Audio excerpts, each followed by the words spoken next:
So we're gonna do a little hand treatment to begin with today. I just got home from a 6-hour or so drive, and we're about half of it was done in the pouring rain.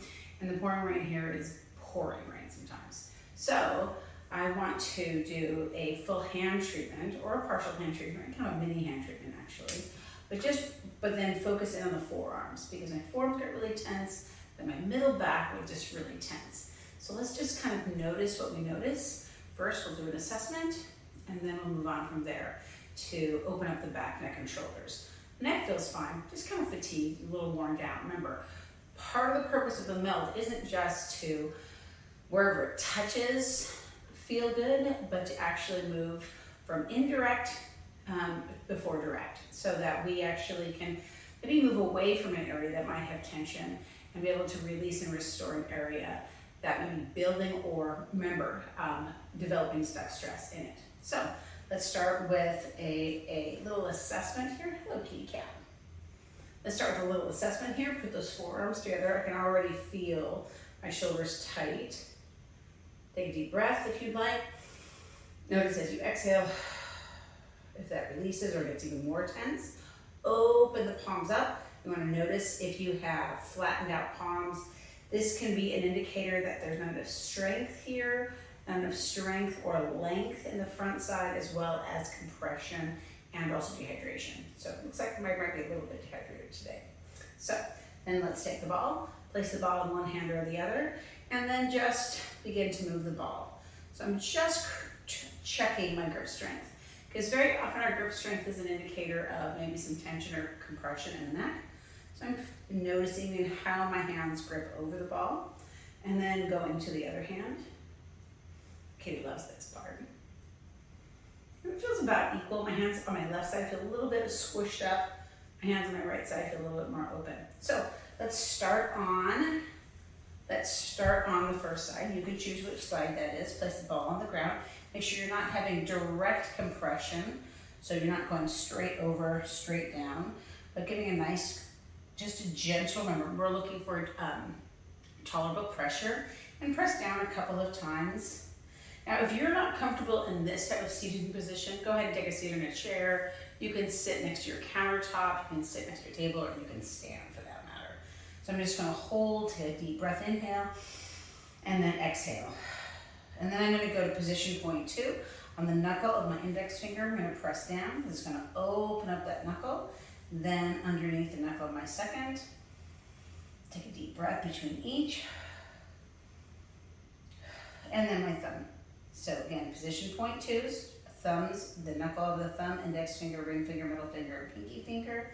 And now position number 3, down at the heel of the hand. Position number 4, right between the 2 spots. That would be like the carpal tunnel area.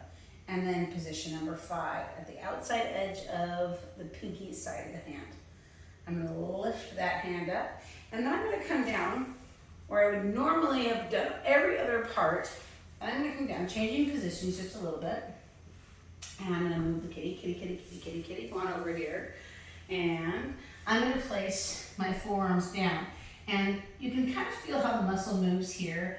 And you may be able to see how my muscle moves back and forth. There's the belly of the muscle. If I go too far back, I'm on bone. And if I go too far forward, I'm in the base of the forearm. So I want to be here, right in this belly of the muscle right here. So right there. And I'm just going to let the ball rest on my forearm. And then I'm just going to squeeze. Now I can press down and just kind of hold. There's a little bit of compression, just like I did on my hands. And then release. And then again, press down and release, move the ball down a little bit, press down. I can also move my hand around. I can feel the muscle moving.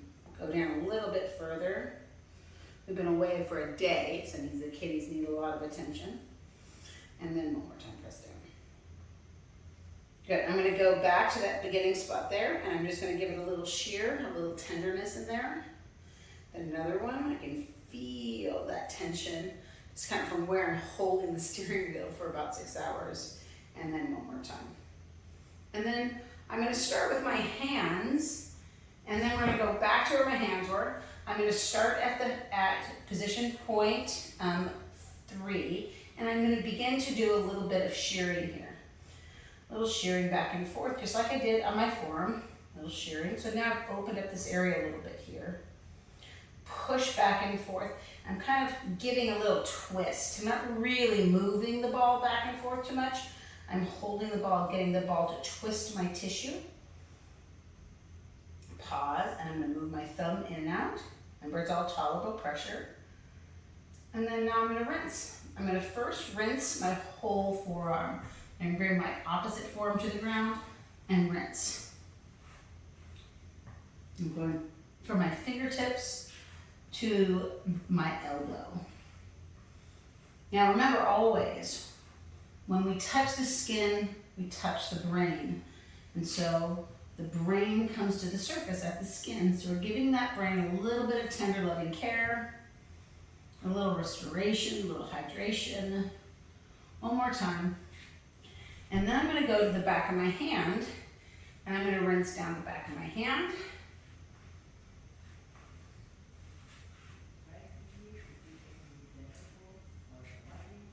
Do my hand pinky to thumb, and then thumb to pinky, and then I'll do a little friction, which is a multiple direction, forward and back, side to side, all the way around. All right, there's that. So let's do the other side. Hand feels nice. And let's hold that ball. And let's put the ball down on the ground again. Feel that ball. Again, notice my wrist is relatively loose and soft. For some reason the cat wants to get in just in the right view. So again, I'm not pushing down, I'm not getting into my shoulder. Just extending that arm out in front.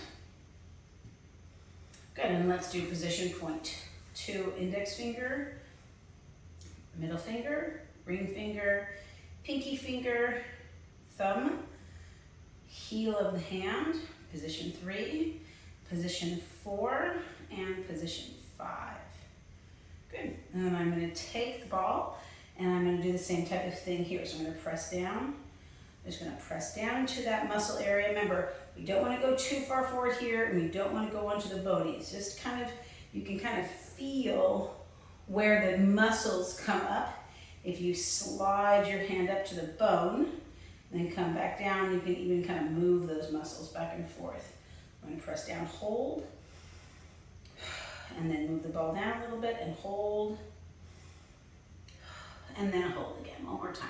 And again, I'm not going too low because as I get down more, I get more into the moving nerves, the nerves that affect movement instead of more of the sensory nerves. And then come up, and then again, I'm going to give a little shear, and a little shear, and a little shear. Then I'm going to shear at the palm of my hand, press down, and then I'm going to give a little shear. Kind of a scratch without scratching, a press without moving that ball too much, pause, and then a movement of my thumb back and forth. And then pause.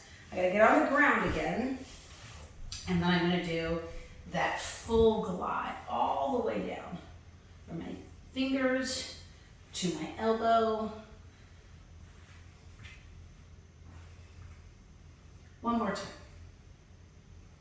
Good, and I'm going to do my hand, pinky, rolling from really my knuckles to my nails, not across this kind of soft tissue of my skin. And then thumb one feels great.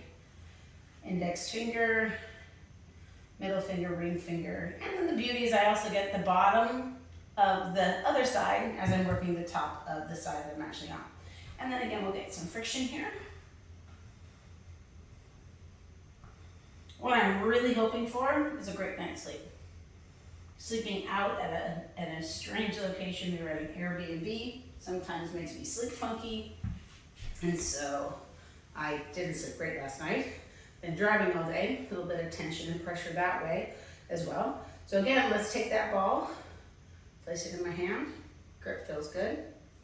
Take it in the other hand. Grip feels less squeezed in for me. Let's take my hands, place my forearms together. Now when I breathe, take that big breath in, I have less pressure. So less tension in my arms. And then when I open those arms out a little bit more, still some tenderness here. And then close again. One more time, open, take a big deep breath. And then close, but nicely done. As I bring my arms down, my arms just feel a little bit softer. And I can always do a different type of assessment. Like I can turn my head gently right and left, nice and slow, so I can see the range. But right now my hands feel nice and plumped without feeling overfilled or swollen. So that's a simple mini hand treatment that you can do.